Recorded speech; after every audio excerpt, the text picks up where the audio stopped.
नमस्कार दोस्तों, आज की वीडियो में हम आपको महाभारत के 15 ऐसे रहस्यों के बारे बताने वाले जिनके बारे में आप जानते भी होंगे और नहीं भी। तो आप हमें कमेंट में उस रोचक तथ्य का नंबर लिखकर भेज सकते हैं। तो चलो शुरू करते हैं। महाभारत के विचित्र अजीबोगरीब तथ्य क्या हैं? नंबर 1, कृष्ण एक ऐसे रथ पर बैठे हुए थे जो बहुत शक्तिशाली था और एक बार जब अर्जुन युद्ध कर चुका था, वह श्री कृष्ण ने उसे पहले रथ से उतरने के लिए कहा और फिर वह उतर गया। जैसे ही वह उतरा, रथ एक बड़े आग के गोले में फट गया। तभी श्री कृष्ण अर्जुन को समझाया कि उन्हें पहले रथ से उतरने के लिए क्यों कहा। अर्जुन के रथ की ओर निर्देशित सभी आग, मिसाइल और बाणों को स्वयं श्री कृष्ण ने अर्जुन की रक्षा के लिए रोक दिया था, लेकिन चूंकि इन सभी हथियारों का उद्देश्य विस्फोट करना था, यह श्री कृष्ण के रथ से बाहर निकलने के बाद किया गया था। नंबर 2, हस्तिनापुर भारत देश का महाभारत के समय में मानव जाति के इतिहास में सबसे समृद्ध और विकसित स्थान था। इसके पास वे सभी संसाधन थे जो एक सभ्य राज्य में होते हैं। बांध, कृत्रिम तालाब, सिंचाई, स्मारक, मंदिर और विद्वान संत थे। नंबर 3, सहदेव सबसे छोटे पांडव को भविष्य के बारे में सब कुछ पता था। वह जानता था कि युद्ध होने वाला है, लेकिन वह चुप रहा क्योंकि उसे श्राप मिला हुआ था कि अगर उसने किसी को कुछ भी बताया तो वह मर जाएगा। नंबर 4, द्रौपदी के साथ अपने वैवाहिक कानूनों को तोड़ने के लिए अर्जुन की तीर्थ यात्रा में उन्हें 3 और पत्नियां दी। वे थी चित्रांगदा, मणिपुर, उलूपी, नागा और सुभद्रा। नंबर 5, कृष्ण के वैकुंठ जाने के बाद अर्जुन आम लुटेरों से कृष्ण की पत्नियों की रक्षा करने में असहाय था। उसका धनुष भारी हो गया और वह अपने सारे मंत्र भूल गया। 8 मुख्य पत्नियों ने की आत्महत्या, अन्य को लुटेरों ने अगवा कर लिया। नंबर 6, युधिष्ठिर ने ऋषि बृहस्पति से पासा खेलना सीखा, जिन्होंने अपने निर्वासन में नल और दमयंती की कहानी सुनाई। नंबर 7, भीम का बालंधरा द्वारा सर्वगा नाम का एक जीवित पुत्र था, जिसे परीक्षित से बहुत बड़े होने के बावजूद सिंहासन नहीं दिया गया था। इसके बजाय वह काशी, अपनी मातृभूमि का शासक बन गया। नंबर 8, एकलव्य वास्तव में कृष्ण के चचेरे भाई थे। वह देवश्रवा वासुदेव के भाई का पुत्र था जो जंगल में खो गया था और एक निषाद हिरण्यधनु द्वारा पाया गया था। रुक्मिणी स्वयंवर के दौरान अपने पिता की रक्षा करते हुए एकलव्य की मृत्यु हो गई।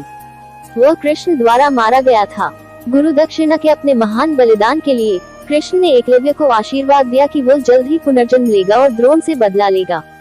यह व्यक्ति धृष्टद्युम्न, जिसने द्रोण को मारा था। नंबर 9, श्री कृष्ण ने स्वयं भगवत गीता में अर्जुन से कहा था, हे अजय, तुम नर हो और मैं हरि नारायण हूँ, और हम ऋषि नर नारायण उचित समय पर इस दुनिया में आए हैं।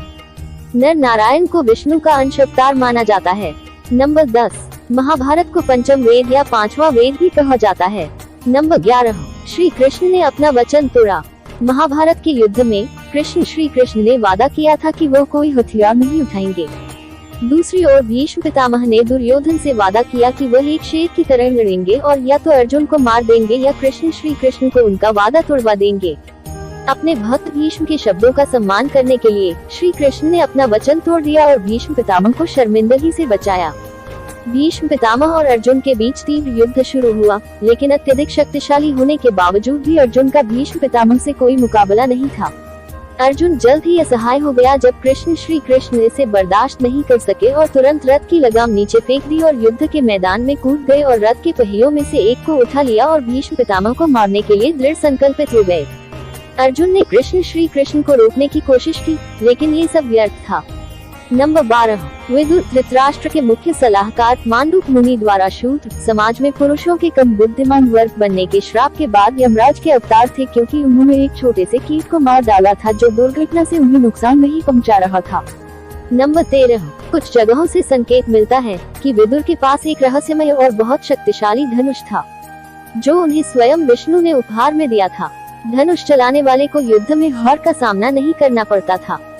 जब कृष्ण कौरवों के साथ शांति बनाने के लिए आते हैं, दुर्योधन ने विदुर का इतना अपमान किया कि विदुर ने फैसला किया कि वह युद्ध में भाग नहीं लेंगे और इसे पूरी तरह से समाप्त करने के प्रयास में उन्होंने अपना धनुष आधा तोड़ दिया था। नंबर 14, महाकाव्य के विभिन्न संस्करण हैं।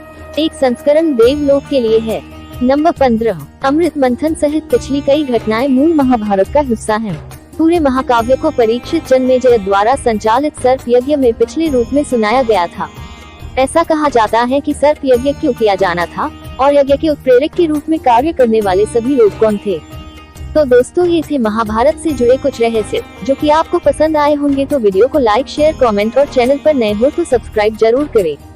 वीडियो को यहाँ तक देखने के लिए आप सभी का दिल से आभार। बड़ों को नमस्कार, छोटों को ढेर सारा प्यार। धन्यवाद।